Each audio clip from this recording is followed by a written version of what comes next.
हो रहा है। इस अवसर पर मैं आप सबको भी आदि शक्ति मां भगवती जगदंबा के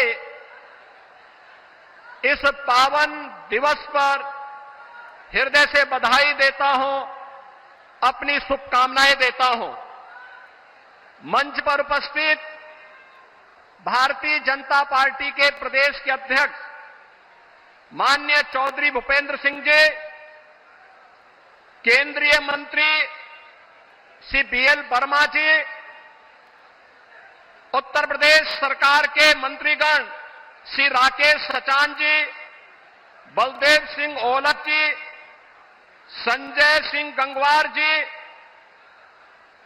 पूर्व केंद्रीय मंत्री और बरेली के सांसद श्री संतोष गंगवार जी, भारतीय जनता पार्टी के पीलीभीत लोकसभा सीट से प्रत्याशी उत्तर प्रदेश सरकार के मंत्री श्री जितिन प्रसाद जी, बरेली लोकसभा सीट से भारतीय जनता पार्टी के प्रत्याशी श्री छत्रपाल सिंह गंगवार जी, पूर्व मंत्री श्री सुरेश राणा जी, आज के इस कार्यक्रम में उपस्थित सभी माननीय जनप्रतिनिधिगण और पीलीभीत से जुड़े हुए सभी उपस्थित बहनों और भाइयों, मैं आप सबकी ओर से देश के यशस्वी प्रधानमंत्री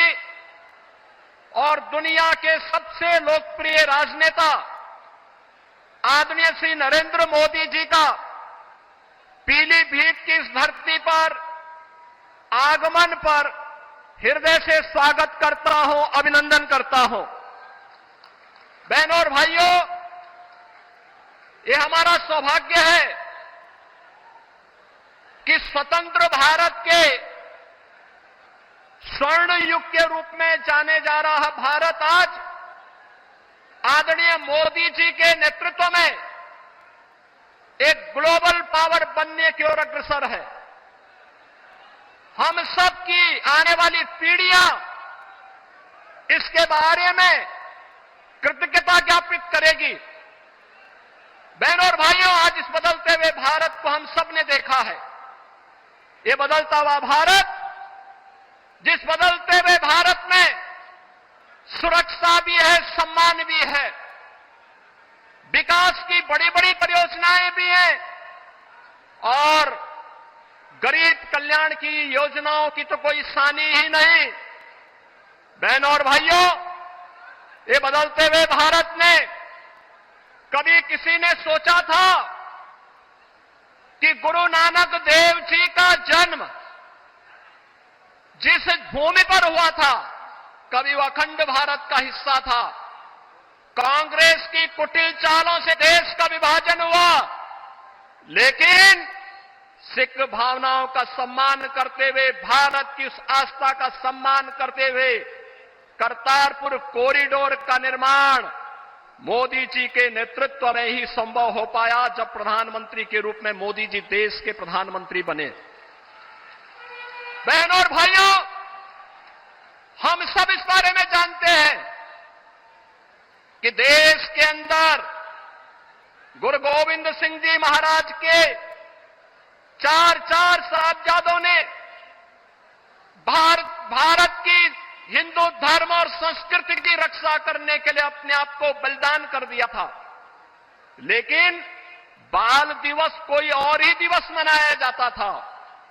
हम आभारी हैं आदरणीय प्रधानमंत्री जी के, जिन्होंने 26 दिसंबर की तिथि को वीर बाल दिवस के रूप में पूरे भारतवासियों को देकर के भारत माता के लिए अपना सर्वस्व न्यौछावर करने वाले गुरु गोविंद सिंह जी महाराज के उन चार साहिबजादों के प्रति और उन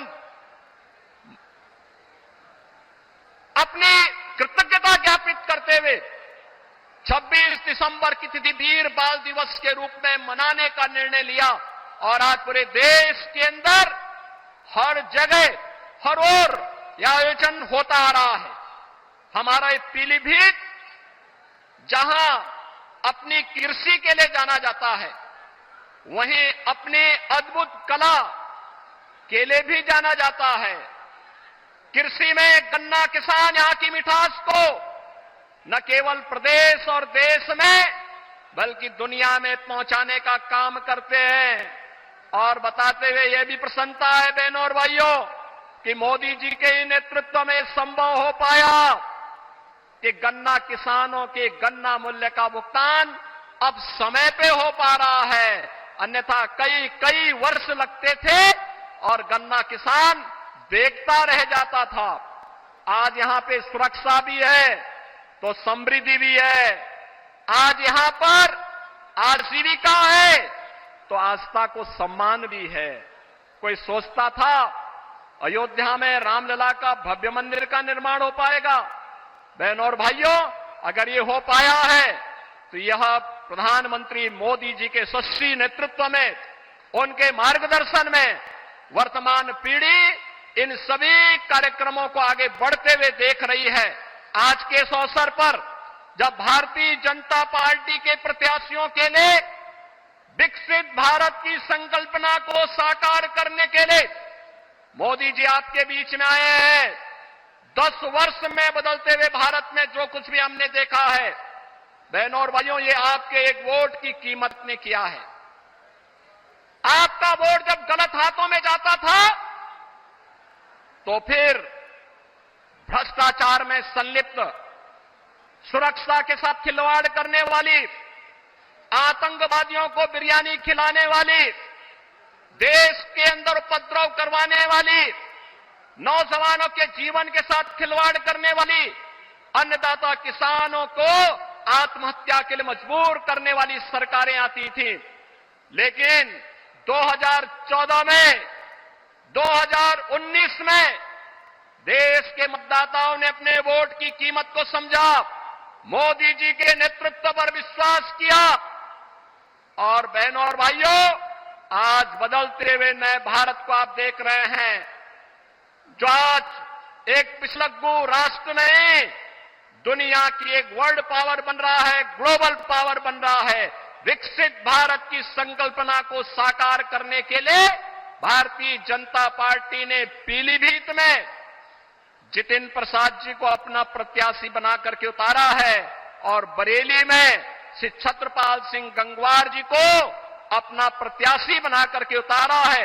इन सभी प्रत्याशियों के लिए आदरणीय प्रधानमंत्री जी का मार्गदर्शन हम सबको प्राप्त हो रहा है। आज के इस अवसर पर जो भारत की आवाज है, उस आवाज के साथ हम सब जुड़ करके कि फिर एक बार पूरे देश की आवाज क्या है, फिर एक बार, फिर एक बार, फिर एक बार, अब की बार, अब की बार, इस संकल्प के साथ जुड़ करके, लेकिन इस संकल्प की पूर्ति होगी बहनों और भाइयों जब आप चुनाव के दिन पहले 3 घंटे में मतदान करने की दिशा से अपने आप भी और अपने साथ के मतदाताओं को लेकर के जाएंगे। इस कार्य को करेंगे, सभी लोग करेंगे, सभी लोग सहमत हैं। तो फिर मैं इन्हीं शब्दों के साथ आदरणीय प्रधानमंत्री जी का हृदय से स्वागत करता हूं, अभिनंदन करता हूं। धन्यवाद। जय हिंद।